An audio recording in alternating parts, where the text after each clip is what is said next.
A vida não começa no berço, nem termina no túmulo.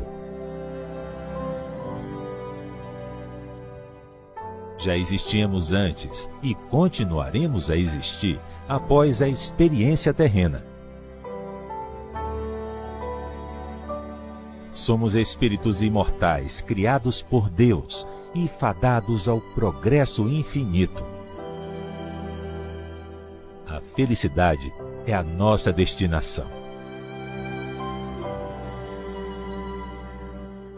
Somos todos imortais.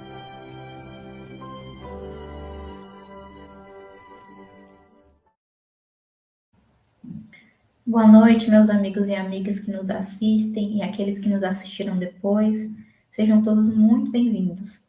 É com alegria que retornamos para a apresentação de mais um programa Somos Todos Imortais e é muito bom contarmos com a sua companhia. Este programa tem o objetivo de ressaltar a nossa realidade essencial, pois não somos corpos transitórios. Somos espíritos imortais passando pela Terra em mais uma experiência educativa de aprendizado e de amadurecimento.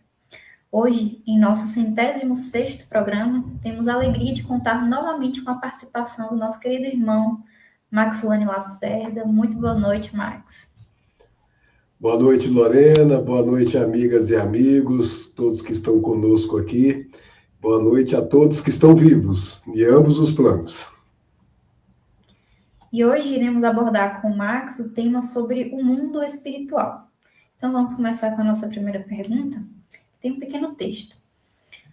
A segunda parte de O Livro dos Espíritos, intitulada O Mundo Espiritual ou dos Espíritos, representa um marco na revelação espiritual. Nela, somos introduzidos ao universo invisível que nos rodeia, o mundo dos espíritos, e compreendemos que o ser humano é, em essência, um espírito imortal que está temporariamente ligado a um corpo físico.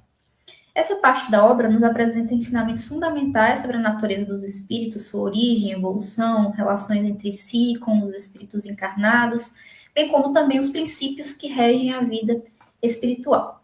Então, refletir sobre o mundo dos espíritos é aprofundar o entendimento sobre quem somos, de onde viemos, para onde vamos e por que sofremos. É reconhecer que não estamos sós, que somos influenciados por inteligências invisíveis e que cada ato, cada pensamento, cada escolha tem repercussões no tempo e na nossa alma. Quando estudamos essa parte do livro, nós ampliamos a nossa visão de mundo, nós fortalecemos a nossa fé raciocinada e somos convidados à renovação interior, conscientes de que a verdadeira vida é a vida espiritual e que a existência terrena é somente uma pequena etapa no infinito caminho da evolução. Então, Max, de que maneira toda essa compreensão de que nós somos espíritos imortais vai influenciar as nossas escolhas e as nossas atitudes na nossa vida cotidiana? Então, Lorena, esse é um ponto fundamental, porque uma pessoa que tem certeza, não estou dizendo aqui de achar, de crer, não, mas que tem certeza de que a morte não existe como palavra morte propriamente dita, existe como mudança de plano, que tenha certeza que sai deste campo material para um campo espiritual que continua vivo, com os mesmos, com as mesmas aquisições que aqui estava quando estava na Terra. Se ela tem certeza que ela volta para lá, com essas aquisições que ela fez aqui agora nesta encarnação, somadas às que ela já trazia anteriormente como vocação, como predisposição, como tendências, se ela tem essa certeza que volta para lá, ela passa a estar num outro patamar de compreensão. Por quê? Porque ela passa a ver que aqui é um tempo limitado, é uma temporada, é um estágio em que você com certeza sabe que vai voltar. A palavra é essa, é sabe.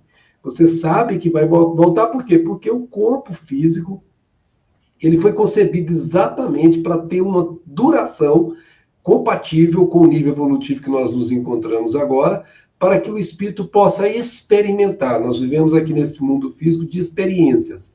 Experimentar as diversas oportunidades de crescimento que o espírito precisa.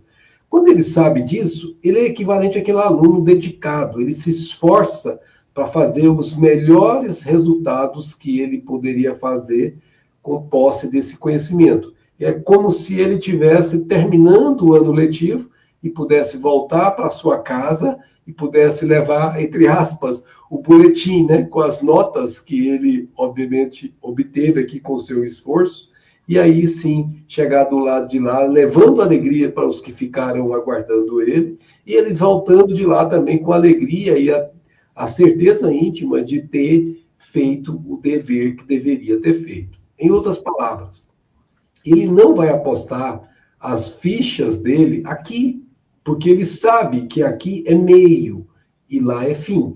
Aqui ele adquire conhecimento, mas ele leva esse conhecimento com ele. Tudo que aqui está, bens materiais, tudo que a gente considera como é meu, etc., na verdade, nada nos pertence, é tudo usufruto. Nós estamos fazendo usufruto disso enquanto estamos aqui. Passa de mão em mão, a gente desencarna, fica em outras mãos. A gente reencarna, torna a tomar de outros que já estão aqui, e a gente, na verdade, só tem mudanças de propriedade temporária, administração temporária. Então, quando uma pessoa sabe disso, com todo respeito, ela não fica mais presa às coisas daqui, ela não se apega, ela não se vincula a isso aqui. Ela toma isso aqui como uma parte importante para o seu crescimento, mas não como algo definitivo. É algo transitório, útil, importante, mas que é transitório. Então, ela começa a ter uma visão de futuro muito diferente de uma pessoa que não tem essa certeza, não tem essa clareza íntima de que a vida prossegue num outro mundo, que é o mundo espiritual. Então, essa realidade faz toda a diferença no sucesso das aquisições espirituais de alguém. Por quê? Porque se alguém não vai gastar seu tempo com querelas, com coisinhas pequenas, com coisas que são daqui, ele vai gastar seu tempo nas aquisições dos valores espirituais, os valores essenciais, os valores que são interligados ao próprio espírito, que vão se vincular ao espírito. E com isso, ele passa a ter outro patamar de aquisição, diferente daquele que se ilude por não conhecer, por ignorância, de que aqui é a realidade essencial, e gasta todo o seu tempo preocupado com essas coisas pequenas daqui, em ter coisas, em ter poder, em aparecer-se melhor, enfim, ele joga um tempo enorme fora sem se dar conta de que está dispersando esse tempo. Então, eu posso dizer, feliz daquele que tem essa certeza, porque tendo essa certeza, ele consegue dirigir os seus passos aqui na Terra da maneira mais útil e mais adequada que alguém poderia fazer. Você não concorda? Absolutamente. Max, e o que significa dizer que os espíritos são seres inteligentes da criação de Deus? Então, nós sabemos, né, exatamente com essa obra que você agora há pouco nos reportou, que é a obra basilar do Espiritismo, que é o nosso livro dos Espíritos, que os Espíritos foram criados simples e ignorantes, e que todo o processo de aquisições de sabedoria e de moral é feito ao longo de sucessivas experiências, e essas experiências se passam, ora no plano físico, ora no plano espiritual. E a inteligência já é inerente ao espírito, porque ele é filho de um pai. Nós somos, vamos falar assim, usando a expressão do conhecimento humano, nós trazemos em nós o DNA do pai que nos criou. E a inteligência é um atributo do espírito que o pai nos concede. Então, quando ele vai fazendo as experiências, é exatamente como faz uma criancinha quando entra no jardim de infância, depois passa para o prézinho, antigamente era prézinho, não sei se ainda tem isso, o pré-primário, aquela coisa toda, sequenciando até chegar ao pós-doutorado, aos pontos mais elevados das aquisições científicas aqui da Terra, né, das academias. Então, assim, é um processo em que a inteligência que ele já traz como germe, como semente, ela vai dilatando, ampliando, até um dia a inteligência espelhar a inteligência celeste, no máximo que alguém pode contemplar um dia fazê-lo. Então, a inteligência é um atributo que nós precisamos desenvolver. É parte do espírito. Isso quase se confunde com o espírito, mas não é o próprio espírito. É um atributo dele. Então, quando a gente faz as experiências em que as dificuldades em que nós somos envolvidos pela vida nos leva a conduzir as nossas ações para desenvolver a inteligência, nós estamos fazendo essas aquisições silenciosamente. Vamos pegar um exemplo. Nós vamos tomar, por exemplo, alguém que constrói a sua casa próximo de um rio.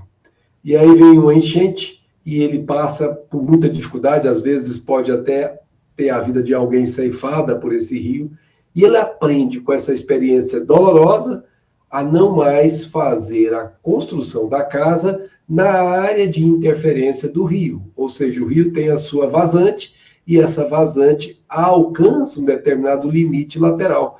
E ele, estudando isso com as suas observações, ele consegue perceber que se construir a casa dele fora desse movimento marginal de vazante, ele estará libertado dessa situação e não mais sofrerá, a palavra é essa mesmo, sofrerá aquela experiência dolorosa que lhe impôs condições para que ele desenvolvesse a inteligência. Ele foi obrigado, em outras palavras, a usar a inteligência através da observação para que ele pudesse se livrar desta experiência dolorosa que ele, por ignorância, foi submetido. Então, veja, ele vai aprendendo com a própria vida e isso vai fazendo com que ele seja estimulado a desenvolver a inteligência. É assim que nós saímos lá do processo civilizatório, quando estávamos ainda nômades, né? Nós não tínhamos ainda nem fixado as nossas colônias, as nossas agregações humanas. Nós tínhamos que passar por todas as experiências. E passando por cada uma dessas experiências, nós acabamos desenvolvendo a inteligência.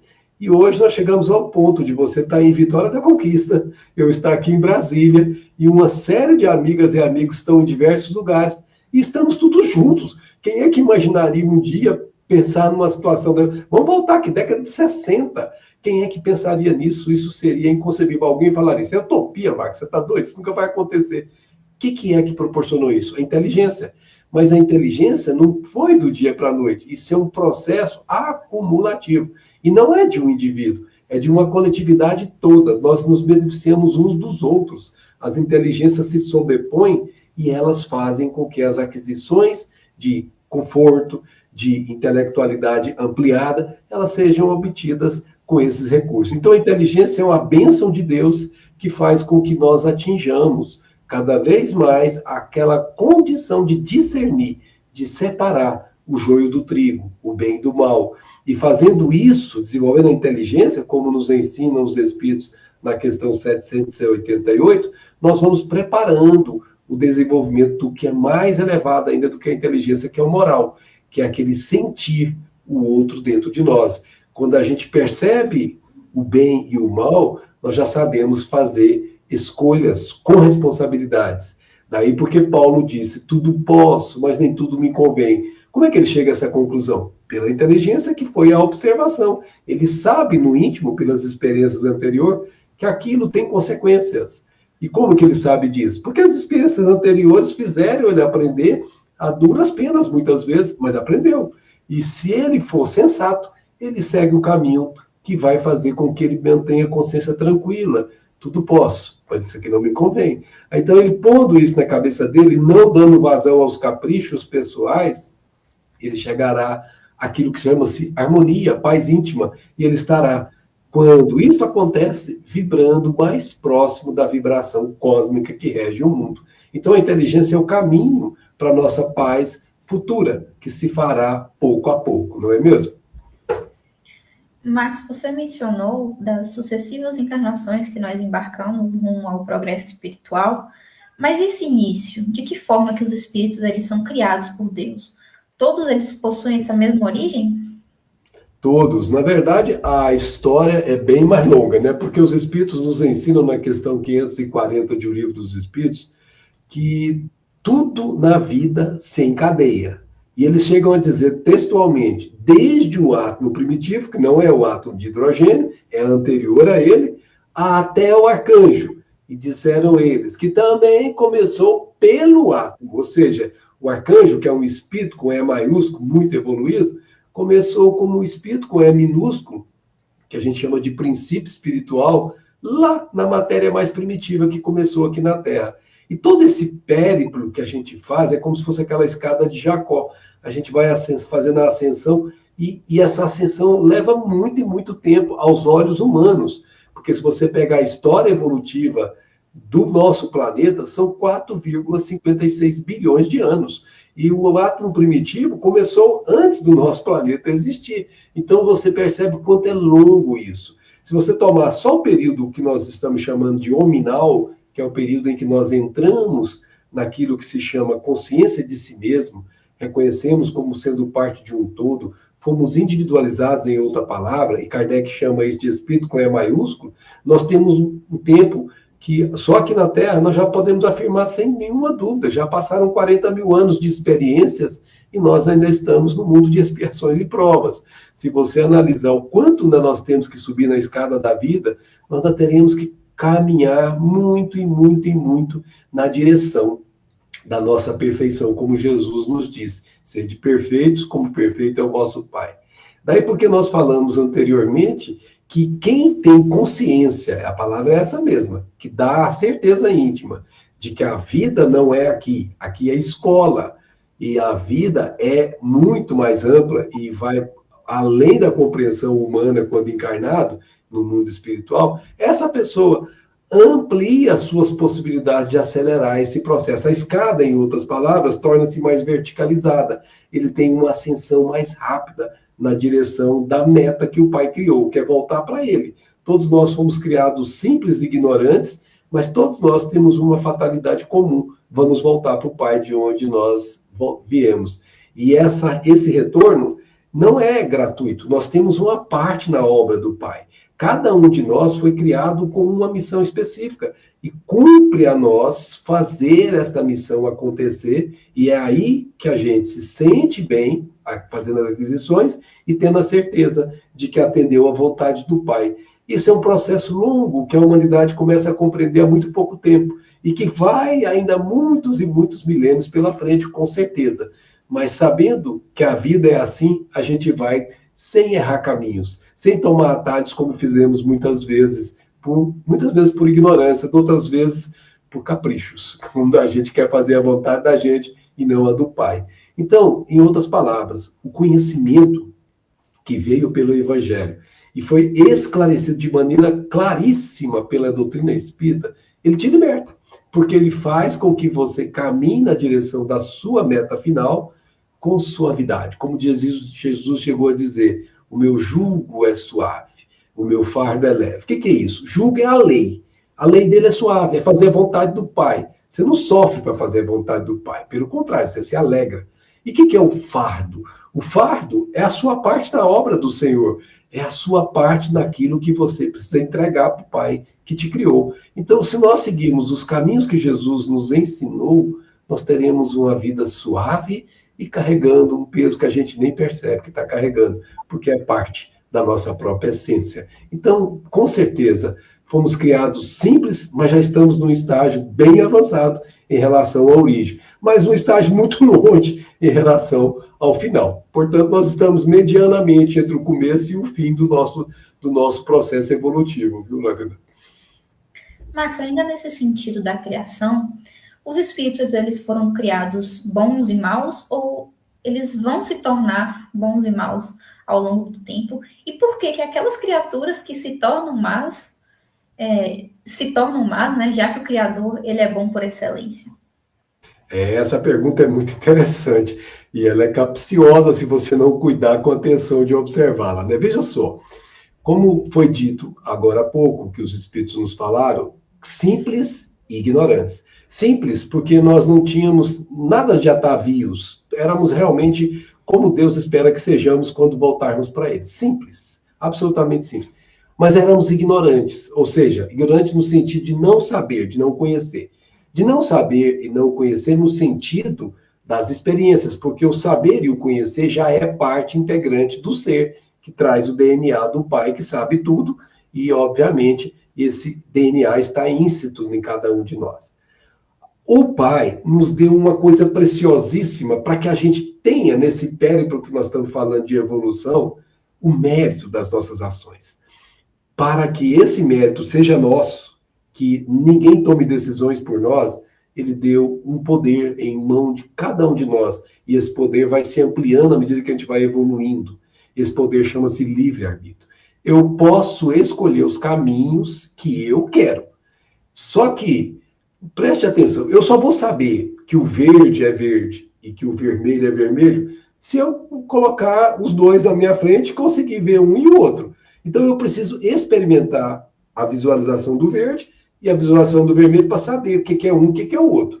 Da mesma forma, eu só vou saber que a água é mole, que meu dedo penetra nela, e a rocha é dura, meu dedo não penetra nela, se eu tocá-los. Eu vou ter que fazer essa experiência para poder discernir o que é duro do que é mole. Eu estou dando exemplos bem singelos para a gente perceber que em tudo na vida você vai experimentar. Agora, a experimentação vai te dar liberdade para permanecer de um lado ou de outro. À medida que você vai evoluindo, aquilo que nós chamamos de duro e mole vai te dando mais discernimento e você vai experimentar o certo e o errado, o bem e o mal. Se você, tendo livre-arbítrio, quer seguir o mal, e isso o pai não te violenta a consciência, ele deixa você fazer. Por quê? Porque o aprendizado é seu. Você tem um filho que já sabe que não convém por aquele caminho, mas quer fazer. Pega a parábola do filho pródigo. É bem isso. Pai, dá a minha herança, da parte da minha herança que me toca. O que ele queria? Ele queria experimentar o mundo lá fora. Ele estava fascinado por alguma coisa lá fora no mundo que o atraía, que o chamava a atenção, mas ele estava visualizando o atendimento dos caprichos pessoais. Ele não estava preocupado com o pai ou com o irmão que ficaria em casa. Assim somos nós, muitas vezes, na vida, preocupados com o nosso egocentrar, a gente quer satisfazer as nossas vontades. Eis o mal, porque quando a sua vontade não sobrepõe, não se superpõe, ou não se iguala com a vontade do pai, você está fazendo uma vontade diferente da dele. E quando você faz uma vontade diferente da dele, você está fazendo mal, porque você não está cumprindo a vontade do pai, que pede apenas que nos amemos uns aos outros, que seja o nosso próximo, nós mesmos enxergados nele. Então, quando a gente faz isso, a gente resolve seguir o caminho dos nossos caprichos íntimos, nós estamos fazendo o capricho fazer um caminho que nós vamos lá na frente, caindo em nós mesmos, como diz a parábola, perceber o nosso engano, perceber o nosso erro. E o pai, que é misericordioso e sabia que você ia chegar a um determinado momento que você não ia mais conseguir viver com o que fez, ele te espera. Ele não força, ele não te violenta. Ele espera que você amadureça psiquicamente, emocionalmente, espiritualmente, para que você, caindo em si, ou seja, tomando consciência da realidade essencial da qual você é feito, você volte pelo caminho que você fez, corrigindo o que você estragou e fortalecendo-se naquela experiência que você nunca mais erra. É como se fosse uma vacina. Por isso que o pai permite que você desenvolva o caminho que nós chamamos de mal, que é o contrário de bem, e bem é fazer a vontade do pai, e mal é se afastar dela. Toda vez que a gente faz isso, o pai sabe que cada um de nós vai até um limite. Chega no limite, a gente chega no fundo do poço e a gente não suporta mais viver longe do pai, sendo amparado pelas as emissões de amor que vem do pai. Toda vez que a gente sente essa falta de Deus, vamos dizer assim, esse vazio existencial, de uma forma ou de outra nós vamos ser constrangidos a voltar para o pai. Eis o resgate. Aí nós estamos voltando e corrigindo o mal que nós deixamos nos levar. Então, na essência, o mal, ele na verdade é uma experiência que poderia ser evitada se a pessoa não se preocupasse exaustivamente com os seus interesses pessoais, se ela também se preocupasse com os interesses da coletividade da qual ela faz parte, seja uma família, seja uma sociedade. E isso é aprendizado. Nós vamos fazendo isso. Quando erramos, nós aprendemos a não errar de novo. Então, o pai permite que a gente faça isso. O grande problema, entretanto, é quando a gente erra conscientemente e insiste no erro. Aí já não é só capricho, aí também é coração endurecido. Por exemplo, uma pessoa te fez mal, você sabe que você tem que perdoar. Ela que te fez mal, você, na compreensão que você já traz hoje dentro de você, você sabe que uma pessoa que está sã, está com saúde espiritual, ela não faz mal a outra, porque isso não é da essência divina. Então, quando ela faz mal, é uma alma enferma. uma alma que precisa muito mais de amparo, de ajuda, de socorro, do que de devolução de ofensa. Então, se você devolve a ofensa, você mostra claramente que você está no mesmo nível dela, ou pior, até abaixo. Por quê? Porque você teve tempo de refletir e de não devolver o mal, e você devolveu, e normalmente ainda quer devolver numa medida maior do que a pessoa fez a você. Isso demonstra inferioridade evolutiva. Não quer dizer que a pessoa é má no sentido da palavra. Quer dizer que a pessoa, como Jesus diz, Pai, perdoa-os. Eles não sabem o que fazem. Porque se soubesse, com a essência, com o coração não endurecido, ele teria condição de perdoar verdadeiramente. E daí, então, ele não teria que passar pela experiência do resgate doloroso que a vida imporá a todo aquele que revida a ofensa. Então, é muito importante a gente perceber que o conhecimento, eu volto a repetir, liberta. Daí porque a gente insiste tanto em nossas palavras como espíritas. Estudemos. A obra espírita é extremamente rica e ela é lúcida, ela é clara, ela é lógica, ela não força seu raciocínio. Se você fizer um estudo de forma concatenada, de forma sequenciada, aquilo vai te dando uma paz íntima, porque você sabe que caminho tem que seguir. Então você toma caminhos que vão te levar à paz. Marcos, você falou uma palavra-chave aí, que é a essência. Em que se diferencia a essência do espírito e da matéria? A essência do espírito com o quê? Desculpa, com a matéria, né? Exatamente. Sim. A matéria é meio. O espírito é o fim. Então, o que a gente faz? Você vai para uma escola. A escola não é a sua casa. Mas no momento que você está lá, você vai procurar extrair tudo que aquela escola pode te oferecer para o seu crescimento pessoal. Seja você jardim de infância, seja você numa universidade. Você, se for uma pessoa sábia, uma pessoa cuidadosa, você vai tentar tirar o máximo do que aqueles professores podem te dar, do que aqueles livros podem te oferecer. E você vai, então, levar a essência. O livro, a escola ficarão. Por exemplo, você nunca vai se lembrar, provavelmente você, a não ser que tenha uma mãe bastante cuidadosa que guarde. Mas cadê seu caderno de caligrafia que você começou a escrever? Provavelmente você não guarda o seu caderno de caligrafia, provavelmente ele já foi por lixo há muito tempo. Mas o caderno de caligrafia passou. E você trouxe o aprendizado que esse caderno de caligrafia te permitiu adquirir nas repetições, na mãozinha passando ali naqueles limites superiores e inferiores para escrever a letrinha. Aquele movimento que nós estamos chamando de experiência, a matéria te proporcionou. Mas a matéria fica. A experiência, a aquisição, você leva aqui e leva aqui no coração. É isso que a matéria faz. Ela te oportuniza a chance de aprender. Por isso que você fala assim, mas lá no mundo espiritual também não aprende? Aprende. Lá no mundo espiritual também tem matéria. Só que a matéria é mais sutil que a nossa aqui. Por isso, a nossa matéria aqui dá mais oportunidade de aprendizado do que lá. Lá mais a gente estuda para vir para cá do que o contrário. Então é como se você fosse um aluno que está indo para a escola e vai fazer prova. Então, se você estudou bem lá, se você se preparou, aquilo que a gente chama de programação espiritual. Você vem para essa escola chamada Terra, que vai te oferecer os recursos, e você vai utilizar essa escola para provar aquela essência que você saiu de lá com ela em mente. E aí você chega aqui e faz as provas.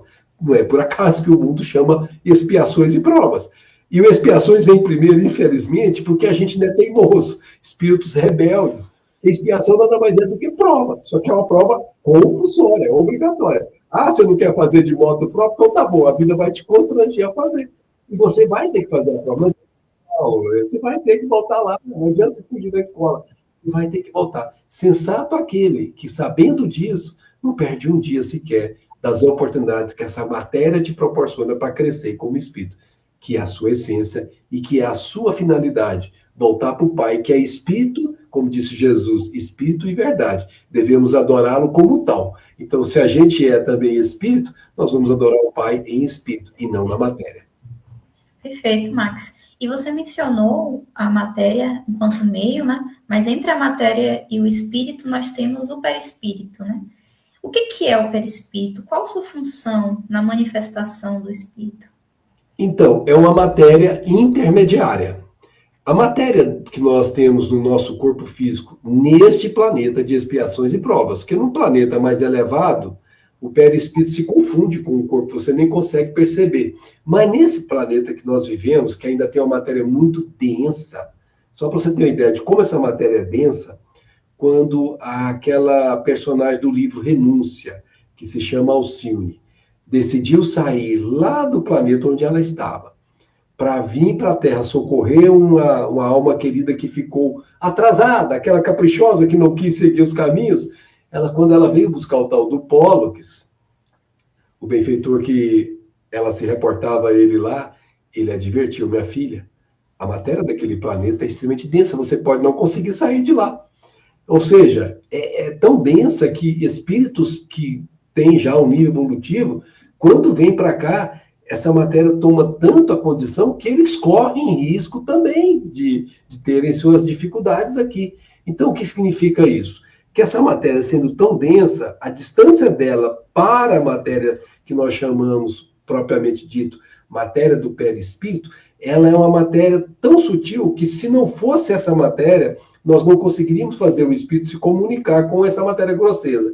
Em outras palavras, o espírito conversa através da matéria sutil, que é o dos perispíritos, e o perispírito conversa com a matéria grosseira, que é a nossa matéria aqui da carne. André Luiz, na sua obra, ele amplia um pouco esse conhecimento e ele diz que entre a matéria física, que é a nossa matéria aqui do mundo das formas, e a matéria do mundo espiritual, quando você está encarnado, existe uma outra matéria, como se fosse uma, entre aspas, por favor, cola, que se chama duplo etérico, que somente os encarnados possuem, que é uma matéria bem mais sutil, que é como se fosse um fluido, como se fosse alguma substância que liga o corpo físico ao corpo espiritual, que nós chamamos de perispírito. Kardec criou esse nome perispírito. Mas atenção, não foi Kardec que inventou isso. O nome corpo espiritual tinha vários nomes em várias culturas anteriores, entre os egípcios, entre os hindus, entre próprios cristãos, Paulo chamava de corpo espiritual. Então a gente sabe que o conhecimento dessa realidade, dessa matéria mais sutil, é de conhecimento da humanidade há muito tempo. E o que Kardec veio fazer? Veio tornar isso lógico, que ele chamou peri. Peri é de fora. E espírito é aquilo que envolve o espírito. Então ele usou uma analogia assim, didática para fazer com que a gente assimilasse melhor essas lições, que durante muito tempo ficou como místico. Tem o Camu, aquela coisa toda que o pessoal chamava, corpo da alma. Então criava, mas ninguém entendia como que funcionava. E quando você pega esse livro, o Livro dos Espíritos, e estuda o que é perispírito lá com Allan Kardec, você vai ficar completamente esclarecida disso. Então nós precisamos, entre o espírito, que a gente não sabe do que ele é feito, ele é imaterial, só isso nós sabemos, e o corpo físico é extremamente grosseiro, nós precisamos de uma matéria mais sutil, que essa matéria chama perispírito. E é aquela matéria que você vai com ela quando você desencarna. Portanto, quando você chega lá no mundo espiritual, você também chega com um corpo, mas é o seu corpo espiritual e não o seu corpo físico. E entre os dois, como dissemos, vamos reforçar, enquanto você estiver encarnado, tem um duplo etérico. Quem quiser ter um pouquinho mais de conhecimento disso, tem no livro de André Luiz chamado Nos Domínios da Mediunidade, no capítulo 16, se não me falha a memória, eu não tenho certeza se é 16 ou 12, mas chama Desdobramento do Médium Castro. E lá você vai ver os benfeitores fazendo o desdobramento dele e ele saindo do corpo físico, e aí você vê claramente a substância que está entre o corpo físico e o corpo espiritual. E eles precisavam regularizar isso e faz com que ele volte ao corpo físico de novo, para, de uma maneira coordenada, ele deixar essa substância no corpo físico e ir para o mundo espiritual, o mínimo dela possível, para manter esse corpo físico vivo, porque senão ele pode, inclusive, desencarnar. Então, assim, você vê claramente que isso é demonstrável nas experiências que a gente tem da doutrina espírita, sejam elas trazidas pelo mundo espiritual, sejam elas obtidas nos nossos laboratórios chamados reuniões mediúnicas. Quantas e quantas experiências a gente tem feito ao longo desse tempo todo com esses contatos com o mundo espiritual, que também nas reuniões mediúnicas a gente faz. Então, o perispírito é a sua essência do mundo espiritual. e corpo físico. É o seu revestimento para fazer você se mostrar aqui como você é. Normalmente, o seu corpo físico é um espelho do seu corpo espiritual, do seu perispírito. E você, então, refletirá o que você carrega no seu perispírito. Se você vier com comprometimentos, esses comprometimentos serão impressos no corpo físico e você terá as dificuldades que você precisa depurar. O corpo físico funciona como um carvão, como um limpador, como um mata-borrão. Ele vai fazendo com que o perispírito migre as suas dissonâncias, os seus problemas, vamos dizer, as suas complicações com a lei divina, para o corpo físico. Daí você consegue entender os padecimentos do corpo físico, que muito nos chocam, mas é uma bênção para o espírito, porque é um meio pelo qual ele faz a purga, ele faz a limpeza do perispírito, ele faz a limpeza da própria alma. Então, o perispírito é o nosso corpo essencial nesse nível evolutivo. Perfeito, Max. E na nossa próxima pergunta, eu vou puxar um pouquinho sobre a sua fala sobre Alcione, que era um espírito já avançado que retorna à Terra para auxiliar no avanço dos seus. Nós temos diversas categorias de espíritos, né? Vários níveis evolutivos. E qual o critério que vai definir a hierarquia desses espíritos? O mérito das conquistas que o espírito vai fazendo de encarnação a encarnação. A gente costuma ouvir muitos palestrantes dizendo, né? Você é a melhor versão de você, espírito, né? Hoje. Você é melhor do que você, com certeza, foi antes. Por mais que você desvirtue, a sua essência hoje, ela tende a ser melhor do que a anterior. O que significa isso? De encarnação em encarnação, um tanto quanto mais de aquisições você vai colocando no seu íntimo. E você vai crescendo em espírito.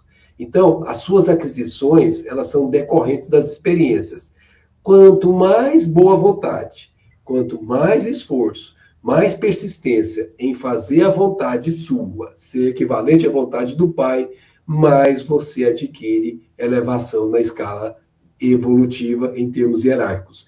Allan Kardec reserva nesse livro dos Espíritos a bênção de fazer uma analogia extremamente pedagógica nas questões de 100 a 113, quando ele apresenta a hierarquia espírita.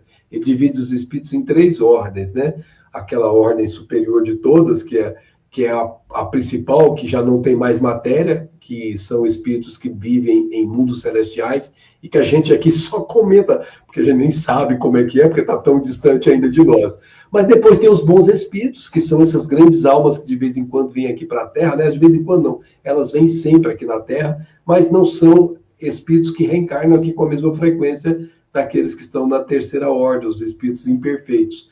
Esses que estão na segunda ordem, André Luiz chega a dizer, por exemplo, no caso de Asclépios, lá no livro Obreiros da Vida Eterna, se não me falo agora, o capítulo 3, ele diz claramente que Asclépios era um espírito já de tanta envergadura espiritual que normalmente espíritos como ele reencarnam entre 700 e 800 anos de intervalo. Ou seja, ele reencarna, passa 800, 700 anos sem reencarnar e volta. Um sujeitinho como eu, por exemplo, de 30 em 30 anos está voltando, porque precisa de tanto aprendizado que tem que encarnar toda hora. Então, assim, quanto mais o espírito sobe na hierarquia, menos ele precisa das experiências que ele já passou. Ele já fez as aquisições. Agora, um sujeito que está no pré-primário, como eu, tem que fazer muitas aquisições para poder chegar nesse estágio. Mas, acredite, todos nós vamos chegar. O aluno que hoje faz parte do pré-primário, um dia será o aluno da universidade. É só uma questão de tempo e esforço. Se ele fizer a parte dele, faça a tua parte que o céu te ajudará. Se ele fizer a parte dele, ele vai chegar lá mais rápido e sem sofrimento. Lembra que a gente falou agora há pouco? O jugo é suave. Se ele seguir a vontade do Pai, vai fazer isso de maneira natural. Para ele estudar vai ser um prazer. Para ele conquistar esses movimentos de crescimento íntimo, vai ser uma alegria, um júbilo. Mas se ele for teimoso, eu quero fazer a minha vontade do meu jeito como filho pródigo, ele vai fazer caminhos mais demorados, mas ele vai fazer do mesmo jeito, que ele vai chegar lá, vai perceber que errou, cai no fundo do poço, cai em si e volta tudo de novo, fazendo o caminho de volta, e tem que fazer, para reparar o que fez errado, e aí ele toma de novo o caminho que estava antes de tomar a decisão caprichosa. E aí segue na direção do Pai. Então são escolhas, e como o Pai não violenta nossas consciências, ele apenas nos sugere, dá conselhos. E a consciência é onde está a lei de Deus. Toda vez que a gente tem uma decisão, tem um sinalizador lá dentro que diz, meu filho, isso não te convém. Meu filho, isso é bom, faça. Se você der ouvidos a essa voz da consciência que vibra, que é a ressonância do pensamento de Deus dentro de você, você não erra. Mas como nós somos teimosinhos, aí eu quero. Você vai acabar fazendo como filho pródigo. Me dá logo essa herança aí, papai, que eu quero curtir a vida doidado. Então você vai ter que experimentar. O pai deixa, mas sabe que você apenas atrasa o seu processo. Mas quando você toma consciência, você faz esforço que você acelera e talvez você consiga, vamos dizer assim, compensar um pouco que você perdeu lá atrás, né? Então, é tudo experiência que vai te fazendo cada vez mais elevado na hierarquia. E aí, com todo respeito, não há como você fingir. A sua própria essência te revela. Por exemplo, uma pessoa que fala assim, eu sou humilde, com todo respeito, não acredite não. Porque uma pessoa que é humilde, ela não fala. Você percebe a humildade nela, é natural. E ela nem sabe que tem, porque é tão espontâneo nela, que é o jeito de viver dela. Então, o espírito de escala evoluído, ele é assim. Ele não fala que ele é, ele se expõe pelo jeito que ele vive, o modus vivendi, como a gente diz, né? Ele vai se mostrar como tal. Então, escala é questão de aquisições. Quanto mais aquisições bem aproveitadas, mais elevado você estará na escala espírita. Max, e o que caracteriza um espírito puro? Quais são suas funções no nosso universo? Espírito puro é aquele que Jesus diz, conhecereis a verdade e a verdade vos libertará. É aquele que tudo que a matéria podia ensinar, ele aprendeu. Ele não tem mais necessidade do contato com a matéria, porque é como se fosse um aluno que já cursou todos os degraus da escola. Aquela etapa anterior, ele não tem mais que passar por ela. Pelo contrário, ele vai ajudar a ensinar os que têm que passar por ela. Ele torna-se guia. Por isso que nós temos um que chegou nesse estágio, que os espíritos disseram que é guia e modelo, como Kardec fez na pergunta. Ele é um guia. Por quê? Porque tudo que você está fazendo é com o professor que já fez e sabe que você está fazendo. Então, esse espírito puro, ele não tem mais vínculo com a matéria. Ele é um espírito que a gente nem concebe como ele vive. Por exemplo, no próprio Livro dos Espíritos, em nota de rodapé, fica, vamos dizer assim, Kardec dizendo que o Sol é lugar de encontros de espíritos desse estágio. Imagina você ir lá para o Sol, eu vou torrar todo, Marcos, pelo amor de Deus, não vou para o Sol, não. Não, meu filho, torrar é a matéria. Espírito que não tem matéria, o Sol é a própria energia viva. O Sol, na verdade, é luz, é vida que te sustenta. Então a gente pensa como matéria, porque é o tamanho que a gente dá conta de pensar. Mas os espíritos que não são mais vinculados à matéria, eles estão em toda parte do universo. Então não tem prisão de matéria mais. Por quê? Porque ele se tornou livre, conheceu a verdade, ou seja, tudo que a matéria podia ensinar. E ele está agora apto a fazer a vontade do Pai sem nenhuma mácula. Por isso que Jesus disse, bem-aventurados os puros de coração, ou seja, não tem mais nenhum vínculo com a matéria.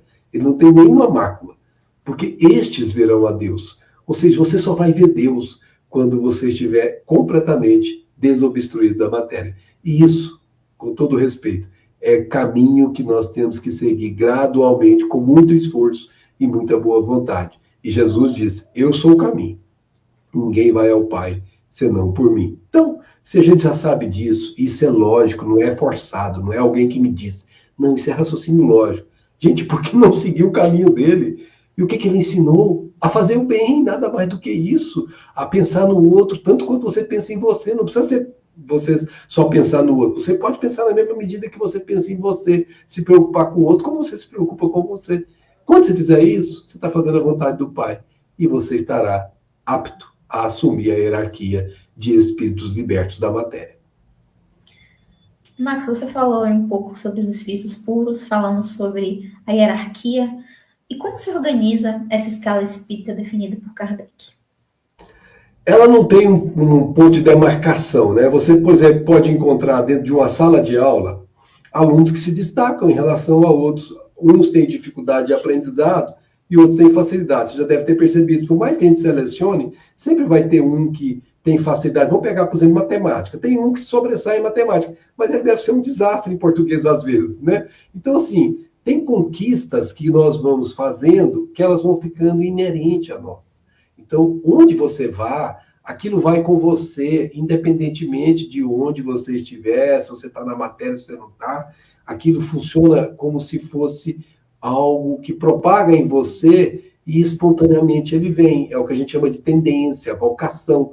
Uma pessoa, por exemplo, quando encarna, se ela já fez experiências bastante vezes com a música, se ela é hábil na música, salvo se ela pede para isso ficar em latência, porque muitas vezes a gente pede para poder não desenvolver só aquele lado, para ter espaço para desenvolver outros, salvo isso, se ela volta na encarnação, ela terá facilidade. Se ela tocar a mão no instrumento, aí você entende porque que algumas pessoas que nunca viram um piano na vida, quando põe o dedinho ali, aquilo sai espontaneamente. Por quê? Porque é uma aquisição que ela já traz com ela. E essa aquisição, quando ensaiada, experimentada, repetidamente, várias e várias vezes, como o atleta que se torna claramente apto a fazer aquilo de maneira natural, e aquilo vem espontaneamente. Então, essa é uma aquisição própria sua, que já não participa mais do seu cogitar, do seu pensar. Ela simplesmente nasce em você, porque ela é parte de você. Então, o que nós estamos falando?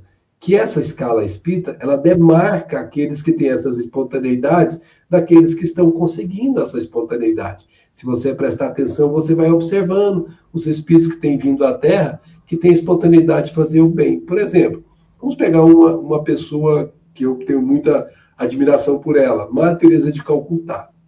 Nós sabemos pela biografia dela que ela tinha dificuldades íntimas, mas ela tinha uma força impressionante para superar essas dificuldades e fazer a vontade do Pai. Ela olhou a cruz e falou, ouviu como se Jesus estivesse dizendo, tenho sede. E ela entendeu o que é essa mensagem e caminhou com a força que muito pouca gente tem, porque a maior parte das pessoas, veja no Espiritismo, começam pessoas entusiasmadas, daqui a um pouquinho desiste. Por quê? Porque ainda não tem a força para poder prosseguir na direção daquilo que sabe que tem que prosseguir. Madre Teresa de Calcutá e tantos outros, e não só na área da religião, na área da ciência, na área da arte, todas essas áreas, as pessoas mostram essas aquisições de maneira que ninguém duvida. Elas passam a ser para todas as pessoas êmulos. A gente olha para elas e vê assim, nossa, gente, um dia eu vou dar conta de ser igual a ela, né? Quando eu crescer, eu vou querer ser como ela. A gente até brinca, né?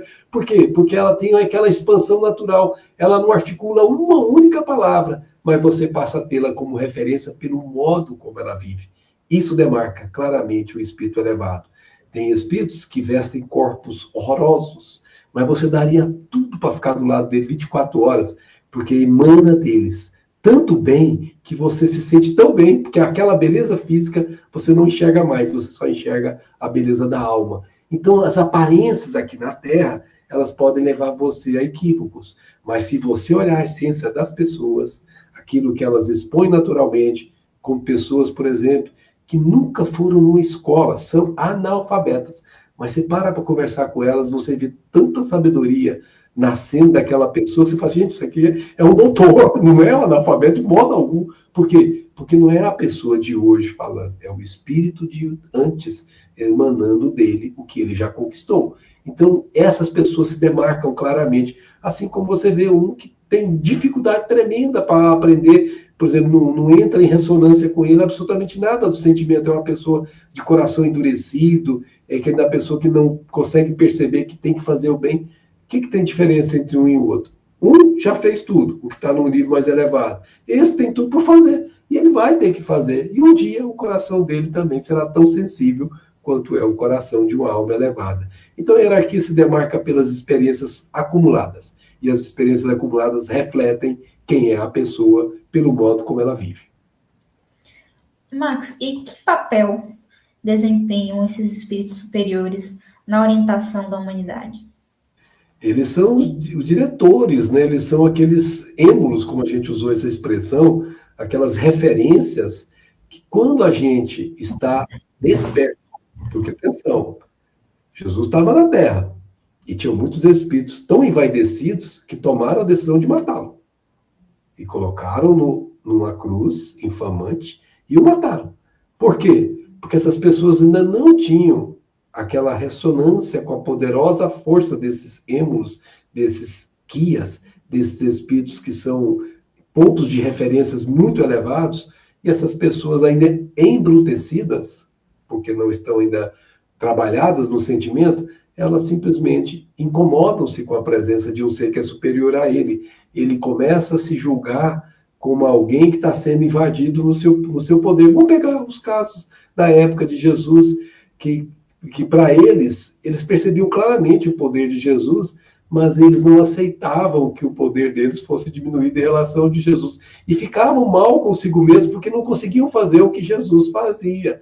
E, obviamente, isso mostra o lado inferior dele quando ele toma a decisão de matar aquele para poder ele continuar sendo a referência que ele julga, infelizmente, ser e não é. Então, essa situação é uma situação que, naturalmente, ela se constrói com o que Kardec chamou de maturidade do senso moral, ou maturidade da sensibilidade. O que é a sensibilidade? É a dor do outro repercutir em mim. Porque se a dor do outro não repercute em mim, eu ainda sou insensível. Pegamos a parábola que Jesus contou do homem que ia de Jerusalém para Jericó. Ele coloca 3 personagens, um sacerdote, um levita e um samaritano na história. Sacerdote e levita passaram, viram o homem caído, mas a dor do outro caído não entrou em ressonância com a intimidade de nenhum dos dois. Preocupado com seus interesses da terra, com seus afazeres que eles julgavam mais importantes, passaram de lado sem nem mesmo se preocupar em saber quem era. Poderia ser, por exemplo, um filho deles. Nem isso eles se deram conta de que poderiam ser. Não tinha nem a sensibilidade aguçada para esse lado. Agora preste atenção como que Jesus ensina quem é um espírito que já está com a sensibilidade aguçada. O samaritano, e ele toma esse samaritano exatamente, propositalmente, porque havia uma querela entre samaritanos e judeus, nós sabemos, e Jesus quis colocar aquele que era considerado como marginalizado, como sendo o que verdadeiramente fazia a vontade do Pai. O samaritano viu o homem caído, ele não se perguntou, gente, eu vou socorrer, não vou socorrer. Ele não ficou acreditando, não, ele se desceu da montaria, como se aquele que está lá fosse ele mesmo. Ele agiu num impulso espontâneo de fazer o que tinha que ser feito, que intimamente ele sabia que tinha que fazer. E fez, sem perguntar se o homem tinha uma doença contagiosa, se o homem era um assassino, se o homem era da outra facção lá dos judeus. Ele não perguntou nada disso. Ele viu no outro ele próprio. E ele fez ao outro o que ele gostaria que o outro fizesse a ele, se o outro fosse ele próprio. Então, o que aconteceu nisso? Ele mostrou uma sensibilidade elevadíssima na dor do outro. Mas essa sensibilidade não precisa ser só na dor, pode ser também na alegria. Vamos tomar um exemplo clássico. 2 meninos que se gostam muito, são muitos amigos há muitos e muitos anos, estão fazendo estudos para o vestibular. Chega a hora do vestibular, os 2 se esforçaram do mesmo jeito, tiveram muitos e muitos esforços, prestaram para o mesmo curso. Um deles passa, o outro não.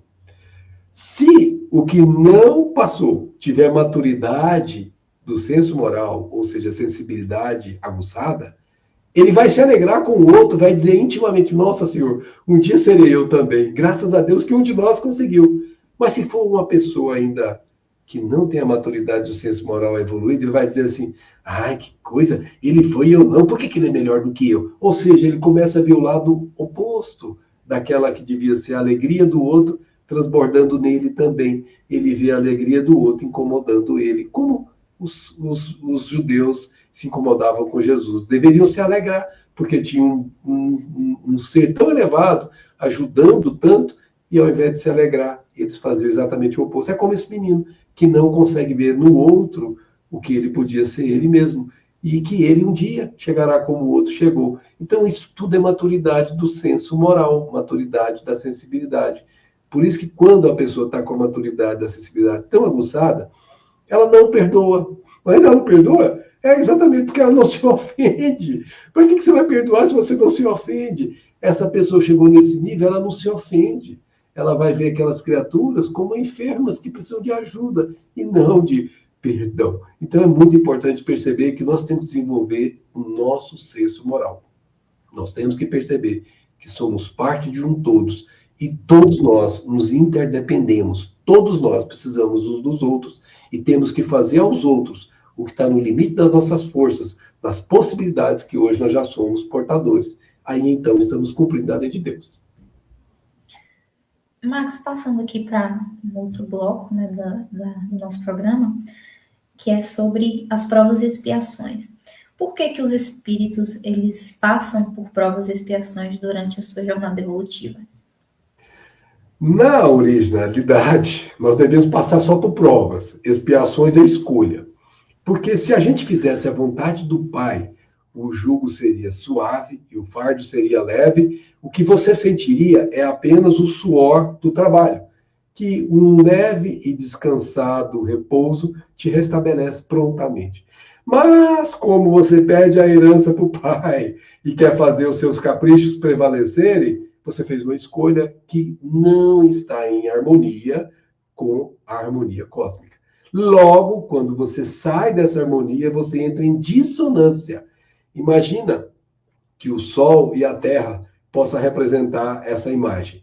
O Sol é a essência. Se o planeta Terra não obedecesse e não girasse no entorno do Sol, respeitando os limites com aquela situação, o que aconteceria? O planeta Terra seria totalmente instável.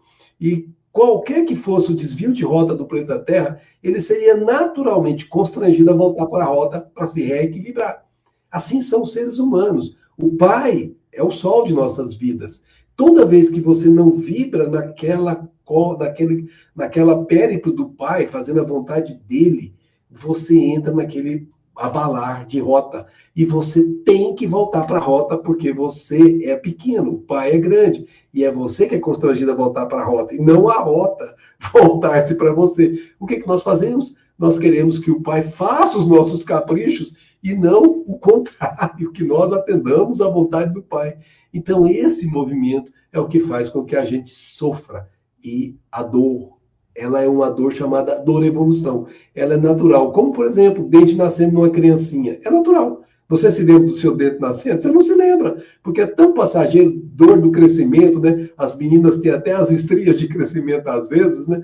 Mas isso você não se lembra, porque faz parte do processo do seu crescer, o seu crescer para Deus. Então, a dor, evolução, como André Luiz usa essa expressão, ela é o impulso natural que o seu esforço te faz para voltar ao Pai. Agora, fazer seus caprichos vai te causar, com certeza, a dor chamada expiação. E essa dor e expiação é a lei de causa e efeito agindo para te corrigir, para te colocar de novo na órbita que você não deveria sair. Você gravita em torno do Pai, e não o contrário.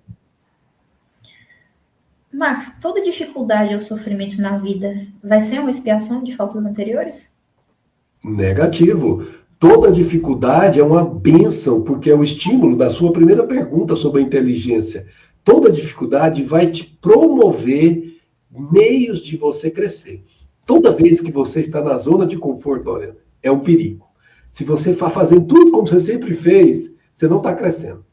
Quando você é submetido a experiências difíceis, é quando você tem que sair dessa zona de conforto para buscar outras alternativas que te faça sair para uma solução que resolva o seu problema.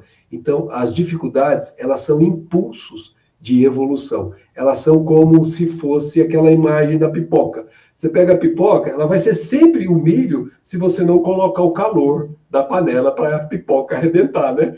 E ela se tornar a pipoca, o milho se arrebentar e se tornar a pipoca. Se você não entrar no calor das dificuldades, você não vai virar a pipoca deliciosa que você precisa ser.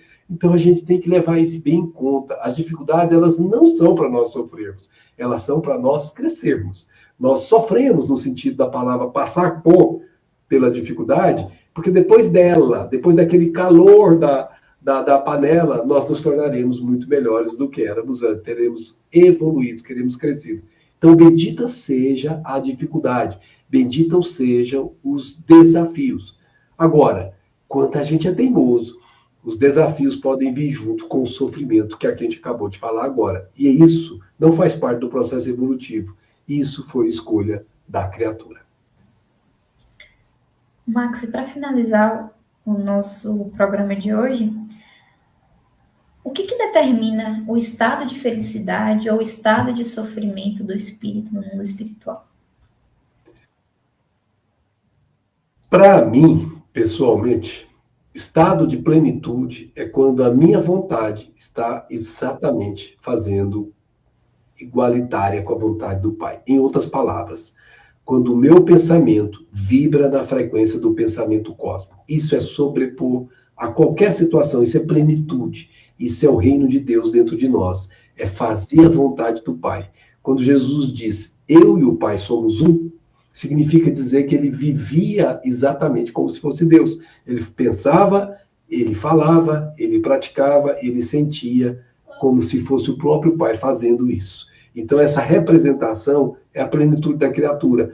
Quando ela está nas dificuldades que o mundo impõe a ela, nesse estado de espírito de fazer a vontade do Pai, ela não vê problemas, ela supera isso, como a gente vê vários espíritos passando por dificuldades para poder salvar outros, como a própria Alcine, que a gente acabou de falar agora. Ela não pensa nas dificuldades, ela simplesmente regozija-se com o resultado que aquela experiência proporcionou para outrem. Sofrer é quando a gente se afasta de Deus. Toda vez que a gente se afasta de Deus, é como filho pródigo. A gente vai ter que voltar. E esse voltar tem um preço. Esse voltar implica em fazer a caminhada de volta. Esse é o sofrer desnecessário. Nós precisamos aprender a fazer a vontade do Pai. Amar sem considerações, sem condicionamentos, sem esperar nada de retorno. Fazer o que tem de melhor dentro de nós já adquirido em benefício do outro. Se assim agirmos, nós estaremos em harmonia com o Pai, mesmo que não todo o tempo, mas nos tempos que a gente conseguir fazer isso, nós estamos com aquela plenitude. Essa é a alegria suprema, é o regozijo, é o júbilo que todos nós vamos atingir se fizermos a vontade do Pai. Nós agradecemos a Marcos a essa excelente entrevista sobre a vida do espírito imortal e o mundo espiritual. Muito obrigado, meu amigo. Você é sempre muito bem-vindo em nosso programa, com seus ricos esclarecimentos. E passamos a palavra para você, para suas despedidas e considerações finais. Olha, a única coisa que eu falo é para mim mesmo. Se esforce muito para fazer a vontade do Pai. Mesmo quando as coisas estejam difíceis, lance mão do recurso que é comum a todos nós. Chama-se prece, oração. Porque através da prece a gente se refortifica, a gente torna-se mais elevado em termos de poderes, a gente passa a fazer coisas que a gente não daria conta de fazer sozinho. Então, quando a gente está passando por dificuldades, peça a Deus. Foi Jesus que disse, vinde a mim, vós que estáis aflitos e sobrecarregados, eu vos aliviarei. E Jesus é o maior intermediário entre nós e Deus. Se reportar a Jesus ou se reportar a Deus é o mesmo caminho. Então, todas as vezes que nós precisarmos para fazer a vontade do Pai, não estamos dando conta, utilizemos o recurso da prece. E, com certeza, estou falando por experiência própria, a gente vence e a gente fala assim, meu Deus, como eu consegui fazer isso? Na verdade, você não conseguiu fazer. Ajudaram você a fazer. Então, nós somos beneficiados por uma lei de associação. Tem uma lei que nos associamos com os benfeitores que querem que nós cresçamos, tanto quanto nós queremos que os nossos filhos cresçam. É como se fôssemos filhos dele. Faça a vontade do Pai, se esforce o quanto você puder. E a vontade do Pai, minha amiga e meu amigo, não tenha dúvida, é uma só. Que nos amemos uns aos outros. Ou, como o próprio Mestre Jesus nos disse, seremos reconhecidos como seus discípulos se nos amarmos uns aos outros como Ele, Senhor Jesus, nos amou. Muita paz a todas, muita paz a todos e até a próxima, se Deus quiser. Obrigada, meu amigo. E nós agradecemos a participação de todos vocês que acompanharam o nosso programa de hoje, aos que estiveram aqui conosco e aos que podem nos assistir posteriormente. E nós convidamos a todos para a próxima quarta-feira, quando teremos mais um programa relevante para a compreensão do espírito imortal que somos todos nós. Muito obrigada a todos, muito boa noite e muita paz.